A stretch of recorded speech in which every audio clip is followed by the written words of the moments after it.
Hello everyone, welcome to Vishwas classes. हम लोगों की सीरीज चल रही है डेली करंट अफेयर्स के एमसीक्यूज की। एमसीक्यूज आपके आने वाले SBI PO, IBPS PO, SBI clerk, IBPS clerk, आने वाले RBI grade B assistant, NABARD development assistant grade A, या और जो भी कोई गवर्नमेंट एग्जाम है, जैसे कि इंश्योरेंस के एग्जाम्स है, यूपी कोऑपरेटिव बैंक का एग्जाम है, कोई और बैंकिंग इंश्योरेंस का एग्जाम आ जाता है। हर एग्जाम के लिए जरूरी है ये करंट अफेयर्स आपके लिए। As per the news, how many non-banking financial companies were identified by RBI as NBFC upper layer for 2026-27 under the scale based regulation? तो आरबीआई ने 17 एनबीएफसी को बोला है कि they are classified as NBFC upper layer NBFC. ठीक है, अपर layer NBFC जो होती है सिस्टमेटिकली इंपॉर्टेंट होती है और enhance bank like regulatory and supervisory norms होते हैं इनके लिए। As per the news, what type of credit facilities does the RBI draft amendment proposes that NBFC should provide except for NBFCs authorized to issue credit card? NBFC और कौन से तरह की credit facilities दे सकती है, ये बात आरबीआई ने अपने ड्राफ्ट अमेंडमेंट के अंदर बोली गई है। तो ये है term loans only. RBI draft amendment ने बोला कि एनबीएफसी सिर्फ और सिर्फ टर्म लोन्स देंगी और रिवॉल्विंग क्रेडिट फैसिलिटीज देने से बचेंगी, एक्सेप्ट दो जो कि सिर्फ और सिर्फ इश्यू, मतलब जो कि सिर्फ क्रेडिट कार्ड्स को इशू करने में है, उसके अलावा, मतलब अपार्ट फ्रॉम क्रेडिट कार्ड और कोई इस तरह की रिवॉल्विंग क्रेडिट वाली फैसिलिटीज एनबीएफसी नहीं दे पाएंगी। टर्म लोन के अंदर क्या होता है, फिक्स अमाउंट होता है with a pre determined repayment schedule, और कोई रिस्टोरेशन नहीं होता of the credit limit after repayment. मतलब वो जो रिवॉल्विंग क्रेडिट वाला है वो कॉन्सेप्ट नहीं होता है। रिसेंटली न्यूज के अंदर आया कि एक टूरिस्ट अट्रैक्शन है यूएई में, that became the first to accept UPI for e commerce transaction. जो हमारा यूपीआई है इंडिया का, वो यूएई में चला है। ठीक है, यूएई में चला है और पहला ई कॉमर्स ट्रांजैक्शन हुआ है।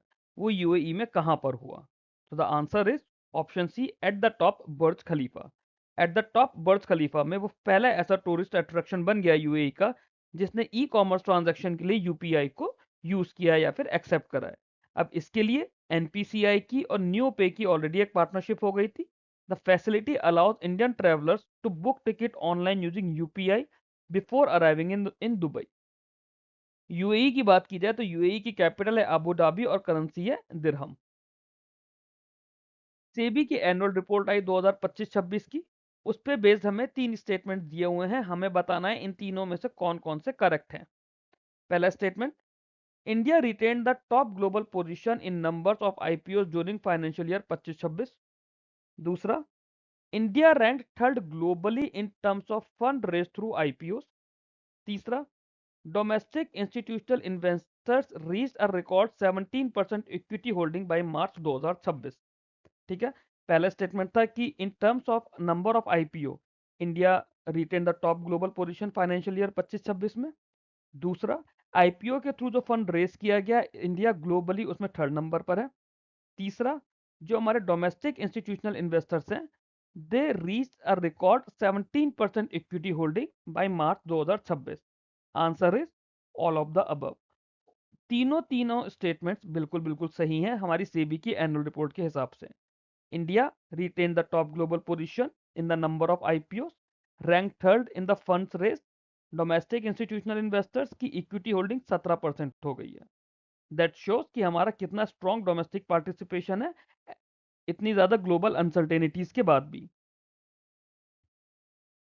सेबी ने फाइनेंशियल ईयर 2026-27 का रोड मैप दिया है। उसमें वो कौन सा प्रोजेक्ट देने वाले हैं as nationwide investor awareness and financial literacy programme. तो सेबी ने बोला है कि कौन सा ऐसा एक प्रोजेक्ट है जिसको रोल आउट किया जाएगा as a nationwide investor awareness and financial literacy programme. इसका नाम है project Jagruk, option B. Project Jagruk SEBI launch करेगा, रोल आउट करेगा। एक नेशन वाइड इन्वेस्टर अवेयरनेस और फाइनेंशियल लिटरेसी प्रोग्राम होगा। इसमें स्टॉक एक्सचेंजेस, डिपॉजिटरीज, एएमएफआई और एनआईएसएम सबको साथ लिया जाएगा। इसमें एआई इनेबल्ड मल्टीलिंगुअल कैंपेन भी कराई जाएगी और द सेबी सेतु पोर्टल जो है वो भी होगा to simplify regulatory process and strengthening of investor protection. Recently news के अंदर बताया गया कि एक एक्ट है जिसे अमेंड करके, ठीक है, जिसको अमेंड किया गया है by the taxation and other laws amendment bill 2026। इससे क्या होगा कि गवर्नमेंट अगर चाहे तो यूपीआई और बाकी इलेक्ट्रॉनिक पेमेंट मोड्स पे गवर्नमेंट चार्जेस लगा सकती है। कौन से एक्ट के अंदर ये पार्ट अमेंड किया गया है? तो देखो, जब भी यूपीआई और डिजिटल पेमेंट का काम आता है ना, ये हमारा आता है under payment and settlement system act 2007 में। यूपीआई वगैरह जो आता है हमारा payment and settlement system act 2007 के अंडर आता है। तो उसी एक्ट को अमेंड करके taxation and other laws amendment bill लाया गया है। Answer is option A, PSS act 2007। और इस एक्ट का भी सेक्शन 10 ए को मॉडिफाई किया गया है। Payment and settlement system act के सेक्शन 10 ए को मॉडिफाई किया गया है, जिसकी हेल्प से गवर्नमेंट अब चाहे तो यूपीआई पर, रुपे डेबिट कार्ड्स पे या फिर बाकी नोटिफाइड इलेक्ट्रॉनिक पेमेंट मोड्स पे चार्जेस लगा सकती हैं। अब अगर कोई चार्ज लगाना है, उसके लिए एक सेपरेट गवर्नमेंट नोटिफिकेशन आएगा। अभी चार्ज नहीं लगाया है, अभी सिर्फ एक सेक्शन मॉडिफाई किया है जिसके अंदर ये परमिट हो गया है कि गवर्नमेंट चाहे तो चार्जेस लगा सकती है। रिसेंटली न्यूज के अंदर एक सिस्टम के बारे में बताया गया है। अब ये सिस्टम हर सेंट्रल पब्लिक सेक्टर एंटरप्राइज को यूज करना पड़ेगा for settling invoices for goods और services procured from MSME under MSME development amendment bill 2026। तो ये है ट्रेड प्लेटफॉर्म की बात हो रही है, ट्रेड रिसीवेबल डिस्काउंटिंग सिस्टम। तो एमएसएमई डेवलपमेंट अमेंडमेंट बिल 2026 आया, जिसमें बोला गया कि जो भी सेंट्रल पब्लिक सेक्टर एंटरप्राइजेज हैं, they must settle invoices for goods and services procured from MSME through the trade, जो ट्रेड सिस्टम है उसके through. The bill also strengthen dispute resolution timelines and payment protection for MSME suppliers.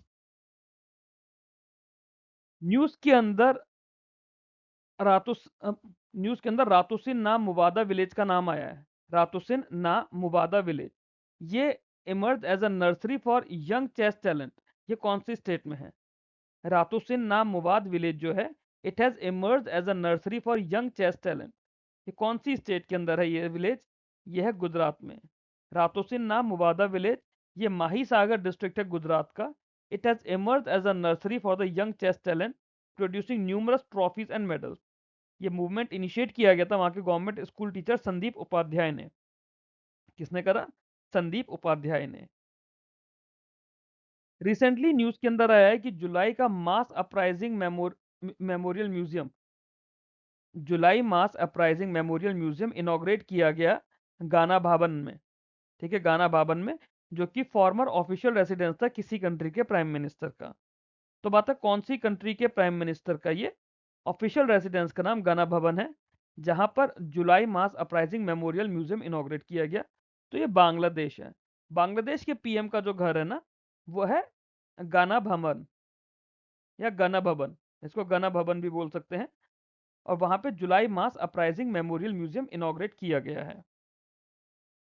Bangladesh की बात करें तो capital है Dhaka, currency है बांग्लादेशी टका। रिसेंटली न्यूज के अंदर बताया गया कि इंडिया ने एक कंट्री के साथ में बायलैटरल टॉक्स करे। ब्रिक्स की मीटिंग चल रही है, ट्रेड मिनिस्टर्स की मीटिंग। तो वहीं पर ब्रिक्स मीटिंग के बाद में या उससे पहले अलग से एक पर्टिकुलर कंट्री के साथ वन ऑन वन बात करी। रेदर देन कि ब्रिक्स में तो बात की ही की, अलग से भी वन ऑन वन बात की गई, कुछ कुछ इश्यूज को डिस्कस किया गया।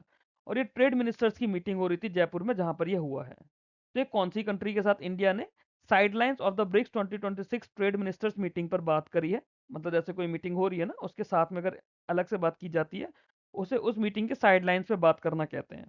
तो answer is South Africa.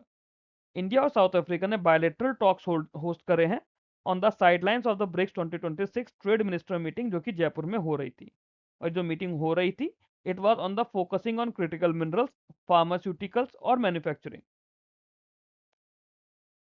Recently news में बताया कि India successfully conducted a user trial of which indigenously developed nuclear capable medium range ballistic missile from Chandipur Odisha. तो हमने अपनी nuclear capable medium range ballistic missile को चंदीपुर ओडिशा से टेस्ट फायर किया गया है। कौन सी मिसाइल है जिसकी ये बात हो रही है? ये बात हो रही है अग्नि 4 की। India successfully conducted a user trial of the अग्नि 4 medium range ballistic missile from ITR Chandipur. ITR Chandipur कहाँ पर है? उड़ीसा में है, under the strategic forces command. और जो इस मिसाइल की अग्नि 4 की रेंज है, अप्रोक्सीमेटली 4000 किलोमीटर है। Which helicopters were used by the Indian Air Force to conduct the forest fighting operation in Kasauli Himachal Pradesh? Kasauli Himachal Pradesh में जंगलों में आग लग गई थी, तो वहां पे फॉरेस्ट में फायर फाइटिंग के लिए इंडियन एयरफोर्स ने हेलीकॉप्टर्स का यूज करा। कौन से हेलीकॉप्टर्स यहाँ यूज हुए? Mi-17V5 Mi-17V5 हेलीकॉप्टर्स को यूज किया गया हिमाचल प्रदेश के कसौली में फॉरेस्ट फायर फाइटिंग ऑपरेशंस के लिए। Times Higher Education sustainability impact ranking 2026 आया है। Times Higher Education sustainability impact ranking 2026, इसके अकॉर्डिंगली कौन सी यूनिवर्सिटी ने फर्स्ट पोजीशन ली है globally in sustainable development goal 5 gender equality? तो ये है हमारी Manipal Academy of Higher education.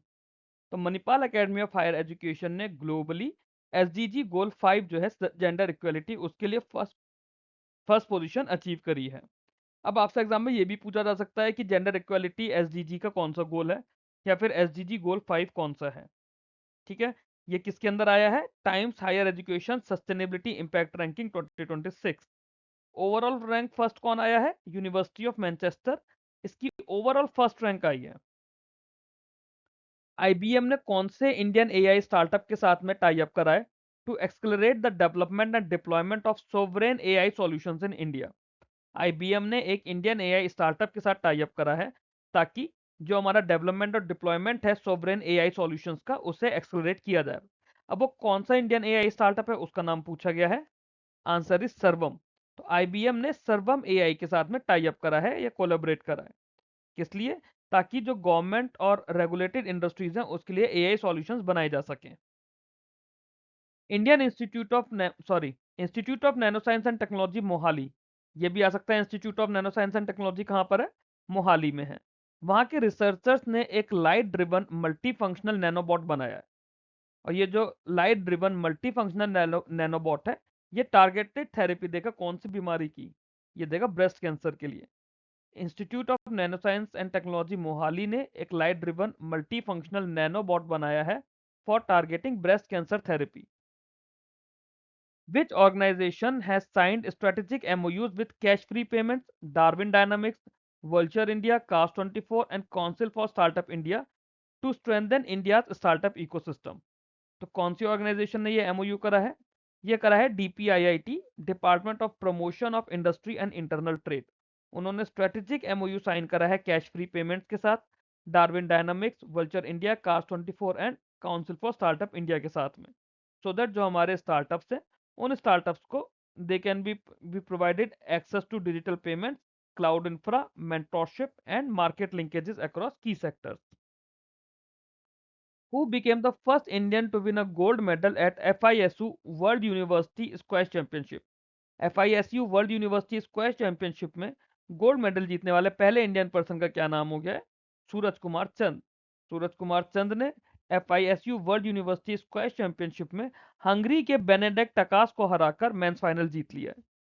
Suraj Kumar चंद ने हंगरी के बेनेडिक्ट टकास को हराकर FISU world university squash championship 2020 जीत ली है। चैंपियनशिप कहां पर हो रही थी? ये हो रही थी सोमैया विद्या विहार यूनिवर्सिटी मुंबई में। सोमैया विद्या विहार यूनिवर्सिटी मुंबई में हो रही थी जिसमें 14 कंट्रीज के प्लेयर्स ने पार्टिसिपेट किया था। रिसेंटली कौन सी यूनिवर्सिटी ने इंडियन पेटेंट 596319 सिक्योर किया है फॉर हाइड्रासीन? हाइड्रासीन एक नोवल पॉलीमर बेस्ड मटेरियल है जिसे सॉलिड रॉकेट प्रोपेलेंट्स में यूज किया जाता है। तो कौन सी यूनिवर्सिटी के बच्चों ने ये करा है? यूनिवर्सिटी ऑफ हैदराबाद के बच्चों ने। और आई थिंक ये क्वेश्चन मैंने पहले भी आपको कराया हुआ है तो आप लोगों के लिए रिवीजन हो गया है।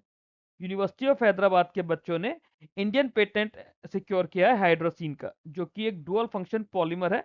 ये बाइंडर और बर्न रेट कैटलिस्ट दोनों की तरह काम करता है सॉलिड रॉकेट प्रोपेलेंट्स के अंदर। That's all in this video. आप लोगों को वीडियो अच्छा लगा हो तो वीडियो को लाइक करके चैनल को सब्सक्राइब कीजिए। अपनी समझ से अपने एक्सपीरियंसेस से मैं बेस्ट आप लोगों को करंट अफेयर्स प्रोवाइड करने की कोशिश कर रहा हूँ। इसके बाहर कुछ भी नहीं आएगा करंट अफेयर्स के बारे में।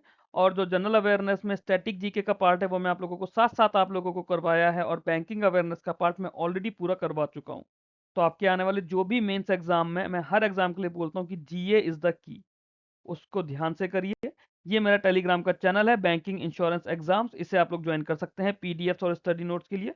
Thank you very much for watching this. Keep learning, keep growing.